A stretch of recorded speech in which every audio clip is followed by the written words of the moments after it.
విజయసాయిరెడ్డి గతంలో ఏదైతే జడ్జీల మీద కామెంట్లకు సంబంధించిన కేసులు పెట్టేటప్పుడు తన ఫోన్ పోయిందని చెప్పుకొచ్చారు. అది పెద్ద ఫేక్ అంటూ ఇప్పుడు తెలుగుదేశం ఒక సంచలనాత్మక అంశాలు బయటపెట్టింది.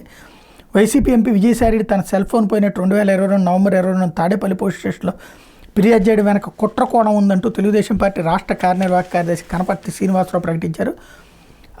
సెల్ ఫోన్ పోయినట్టు తాడేపల్లి పోలీస్ స్టేషన్లో ఏదైనా ఫిర్యాదు ఉందా, ఎఫ్ఐఆర్ నమోదు చేశారా, చేసి ఉంటే దానికి సంబంధించిన ప్రతులు ఇవ్వాలని తాడేపల్లి పోలీసులకి ఆర్టీఏ ద్వారా కోరితే అసలు కేసే లేదని, ఎలాంటి ఎఫ్ఐఆర్ నమోదు కాలేదని సమాధానం ఇచ్చారని చెప్పారు. దీని మీద విచారణ జరపాలని జిల్లా ఎస్పీని కోరినట్టు చెప్పారు.